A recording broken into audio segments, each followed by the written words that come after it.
오늘 설교 말씀은 너희 각자가 어린 양을 취할지니 라는 제목으로 말씀을 나누겠습니다.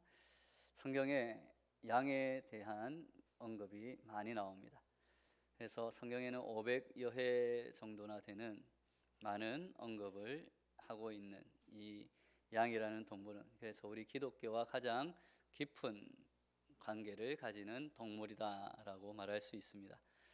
양의 가장 큰 특징은 무엇보다도 공격 무기가 별로 없다, 거의 없다라고 할 수 있는 것입니다. 뿔이 있지만은 그것이 상대방을 향해서 날카롭게 뻗어나가 있는 것이 아니라 안쪽으로 말려 있습니다. 그리고 양은 날카로운 이빨이나 발톱도 없습니다. 그리고 소처럼 힘이 센 것도 아닙니다. 양은 방어 수단도 없습니다. 빨리 달리는 다리도 날렵한 몸도 없습니다. 퉁퉁하게 살이 찐 데다가 한층 더 몸을 둔하게 만드는 두꺼운 그러한 양털로 덮여 있습니다. 또한 양은 어리석을 정도로 순한 성격을 가지고 있는 동물입니다. 그러면서도 양은 고기와 또 젖과 가죽과 털까지도 모두 남김없이 사람에게 주는, 어떻게 보면 희생의 그러한 상징이다 라고 말할 수 있습니다.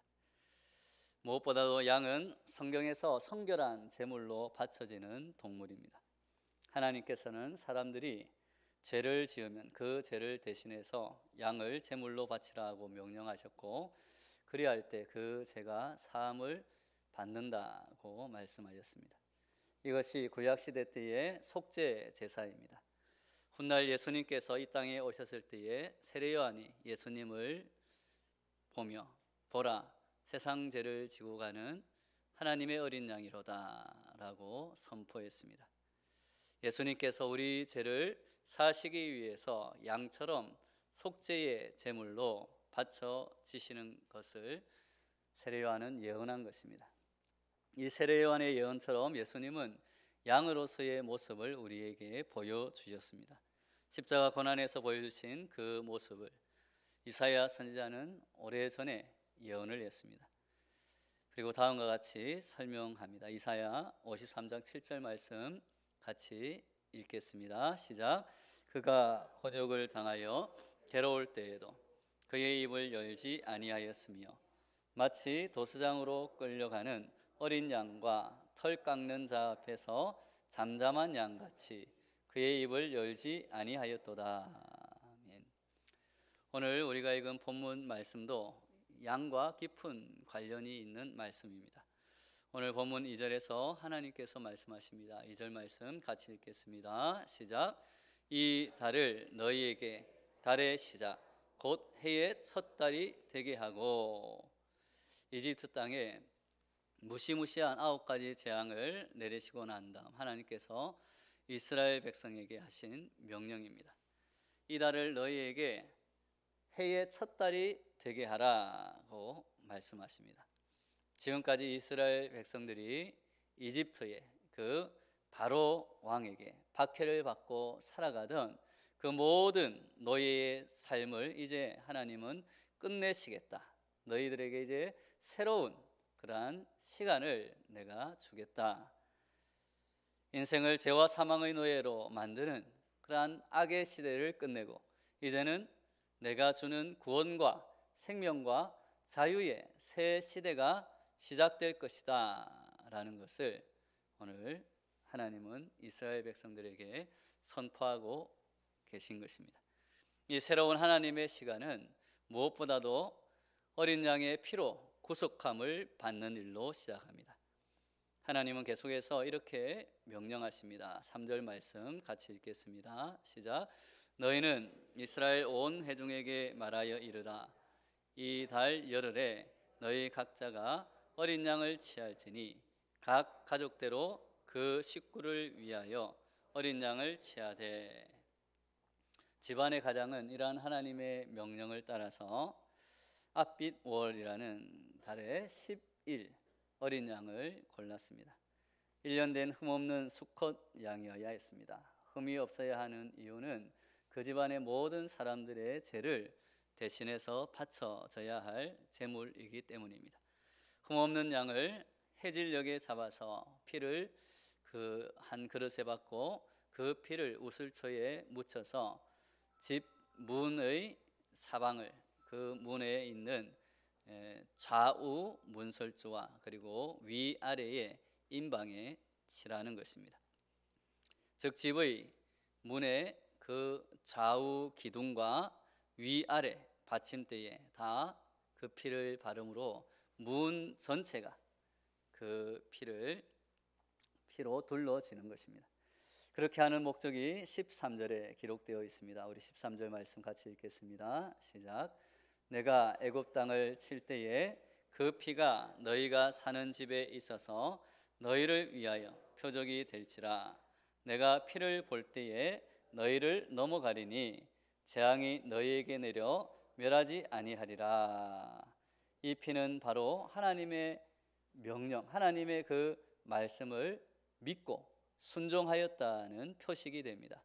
즉 그들이 하나님의 말씀을 믿고 이제 순종할 때에 구원을 받는다라는 구원의 상징이 되는 것입니다.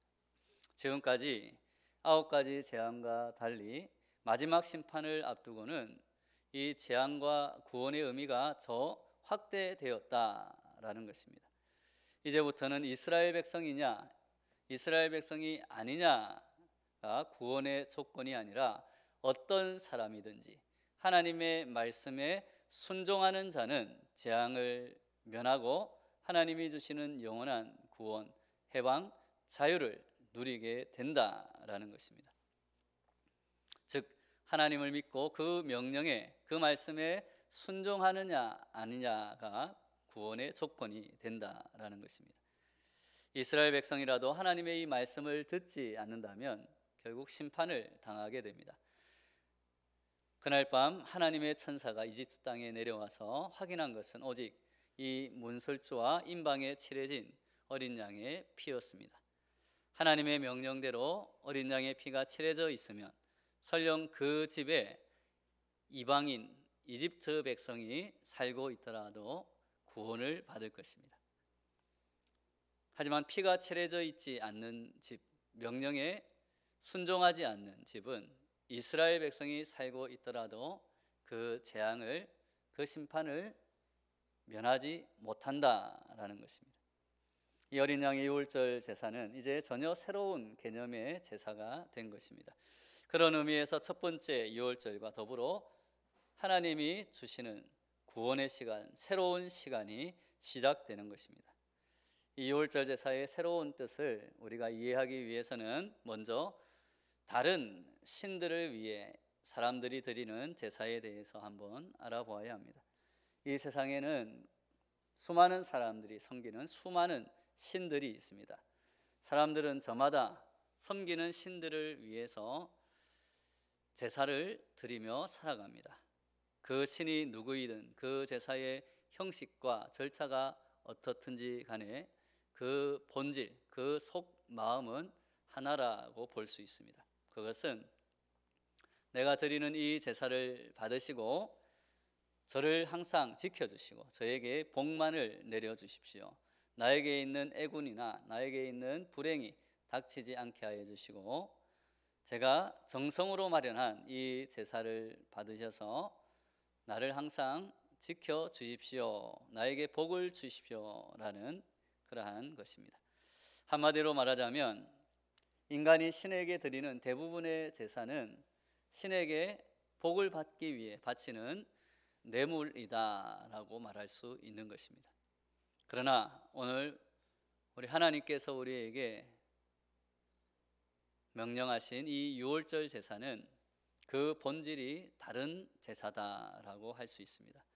유월절 제사는 단순히 하나님께 복을 받기 위해서 뇌물로 드리는 제사가 아니라 그 백성을 구원하기 위한 제사라는 것입니다.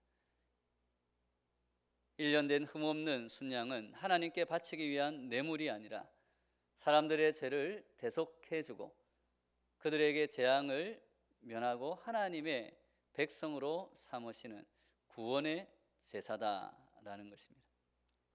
전적으로 사람들의 죄 용서와 구원을 위해 희생되는 제물이 바로 어린 양의 제물이 되는 것입니다. 이것이 우리 기독교의 가장 큰 핵심 중에 핵심이 되는 것입니다. 그런 의미에서 우리가 말하는 기독교의 사랑은 하나님이 죄인된 인간을 위해서 직접 대속 제물, 즉 어린 양이 되어주신 그 예수님의 십자가에서 완전한 사랑을 드러내고 있는 것입니다. 유월절 제사에 그러한 하나님의 완전한 사랑이 고스란히 담겨 있다고 볼 수 있습니다. 이집트 바로라는 악한 왕에게 노예로 붙잡혀서 착취와 고난을 받고 있는 이스라엘 백성, 죄의 사슬에 묶여서 고생하고 있는 그 이스라엘 백성들을 불쌍히 여기시고 유월절의 어린 양을 대속 제물로 삼아 그들을 구원하시고 해방시켜 주신 줄로 믿습니다.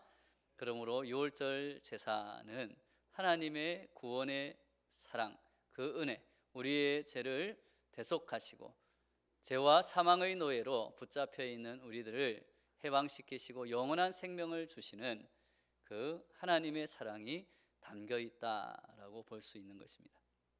또한 유월절 이 사건은 구약의 십자가 사건이다라고 볼 수 있습니다. 우리 주 예수 그리스도는 유월절의 어린 양으로 이 땅에 오셨습니다.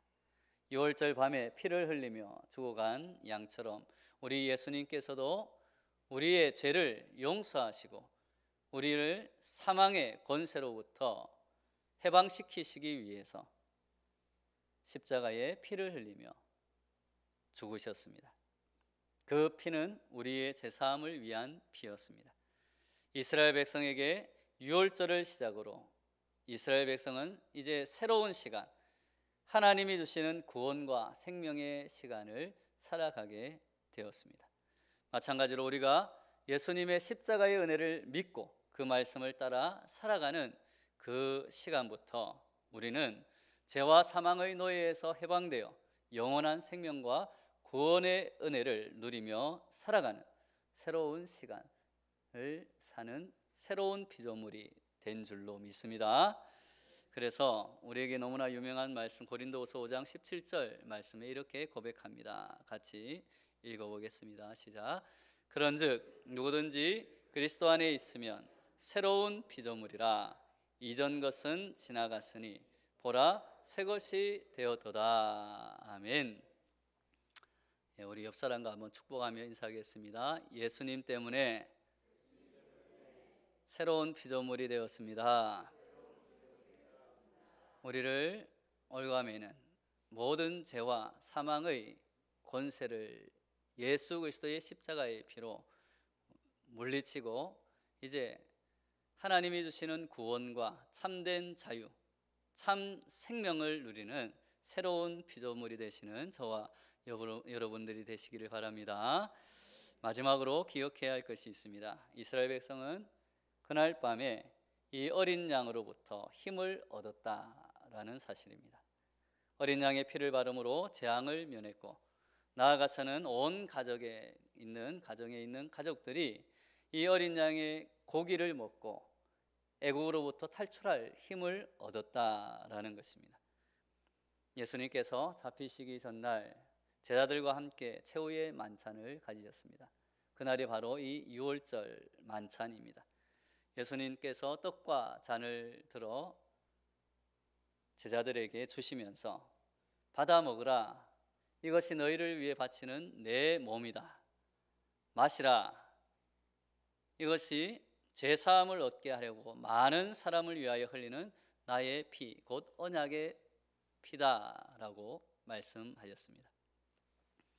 우리 주 예수 그리스도께서는 우리의 죄사함을 위한 대속제물이 되셨을 뿐만 아니라 죄와 죽음의 재앙에서 벗어날 수 있도록 우리에게 힘을 주시는 영적인 양식이 되어 주셨습니다. 오늘 유월절 어린 양의 피와 살을 통해서 재앙을 피하고 노예의 생활에서 탈출할 힘을 얻은 이스라엘 백성들처럼 우리를 위해 자신을 바치신 예수님의 살과 피를 먹고 마심으로 죄와 사망의 굴레에서 벗어나 예수님이 주시는 구원과 영원한 생명의 그 기쁨, 그 은혜를 누리며 또한 우리도 예수님처럼 그 사랑을 나누어 주며 살아가는 복된 인생이 되는 저와 여러분 되시기를 예수님의 이름으로 축원합니다. 다 같이 오늘 말씀을 붙들고 기도하겠습니다. 우리 주여 한번 외치고 기도합니다. 주여.